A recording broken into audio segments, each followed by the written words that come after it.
Hello everyone! Hello mga suki! Maraming salamat po sa lahat ng nanood, nag-like, nag-share sa aming YouTube channel at higit sa lahat sa mga bumili ng Zoila and Sofia merchandise sa Shopee and Lazada. Maraming salamat po. Today, I'm going to answer the frequently asked questions about Deoproce. But before that, mag-unboxing muna tayo ng mga parcels that are recently delivered from Korea. First batch pa lang ito, marami pang parating, kaya samahan niyo ako para alamin kung ano ang laman ng mga boxes.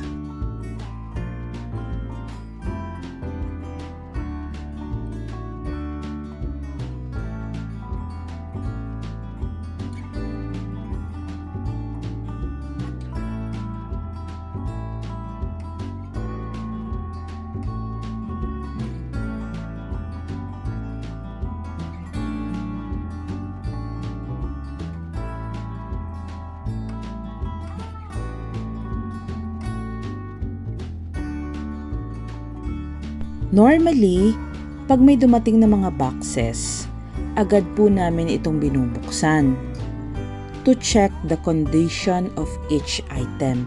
Meaning, isa-isa po namin na tinitingnan ang bawat item.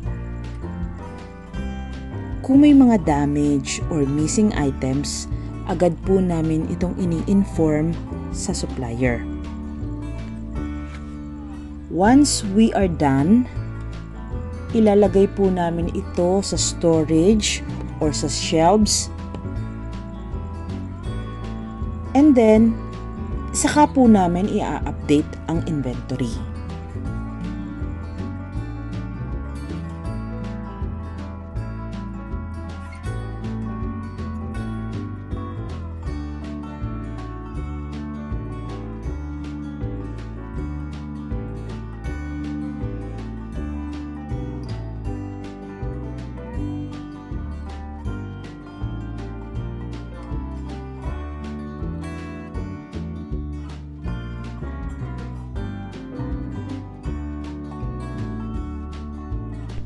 Batch by batch po ang delivery ng boxes kasi limited po ang space namin sa warehouse, kaya 6 to 10 boxes lang ang kayang i-accommodate every week.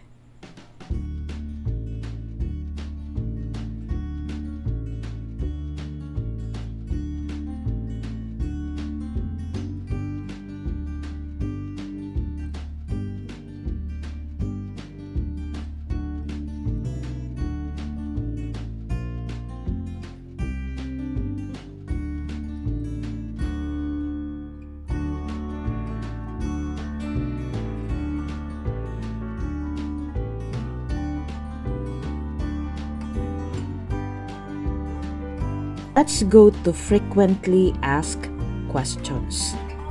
First, is it authentic? Definitely yes. All Deoproce products are directly purchased from manufacturer or distributor in Korea. We have attached one of our POs for your reference. It's actual PO, but we decided to hide some information for data protection. Pagdating po sa Pilipinas ng mga parcels, lahat po ng mga boxes may nakalagay na label na door-to-door delivery to the Philippines, pick up South Korea, any parts. Lahat po ng boxes documented, kaya sure ang Zoila and Sofia na 100% galing ito sa Korea. Mag-aapat na taon na po ang aming business and we've got great reviews and impressive shop performance. Kung hindi po authentic ang product na binibenta namin, hindi po namin maa-achieve ang 4.9 shop rating sa Shopee at 97% shop rating sa Lazada. Meron pong curious na customer na nagtanong, how do you know if your supplier is legit? Kasi hindi nga po siya makapaniwala na authentic ang product na binibenta namin. Just to give you a brief background about myself, I worked in supply chain for more than 15 years. Tapos yung mga partners ko nasa field din ng supply chain. Kaya alam namin ang gagawin from the very beginning. Gusto namin maging maayos at transparent ang lahat ng process. So ang una namin ginawa is to set criterias. First criteria is reliability. Our goal is to look for reliable supplier who will provide high quality products. Meron silang systematic distribution and logistics. And of course, kailangan nila magkaroon ng good customer service.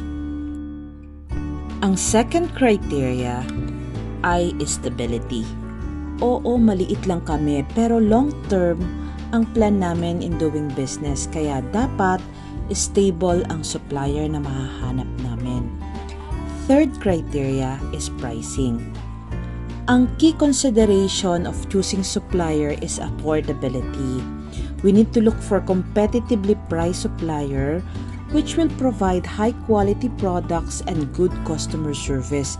We are lucky enough in this area kasi affordable ang price, maganda ang product, and the same time, maganda rin ang payment terms.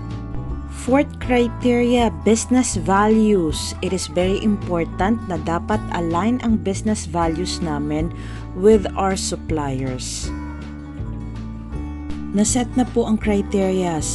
Next thing na ginawa is to source for supplier. Nag-search kami online for 3 months, walang nangyari, so we decided to go to Korea. On our first attempt, wala pong nangyari. Second, third, wala pong progress. Fourth attempt, nagkaroon po kami ng contact. And then on our fifth attempt, nag-meeting, nag-visit sa office, and finally, we placed an order. Third is to assess suppliers' performance. We built good relationship with our suppliers at kung ano man ang issues na mag-a-arise, we always communicate with them para ma-resolve agad ang issue. Third question, is it FDA approved? Yes. It's FDA and KFDA approved. Why is the product so cheap?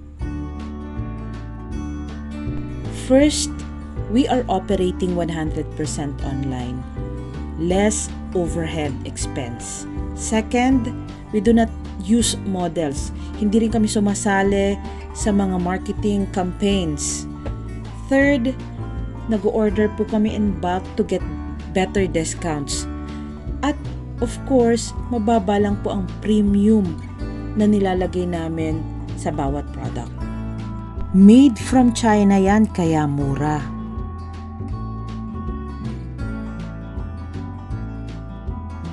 Uulitin ko po, galing po ito sa Korea. Nakakalungkot na malaman na pagmura, galing sa China agad. Hindi po ganon. Importante po sa amin ang credibility sa negosyo.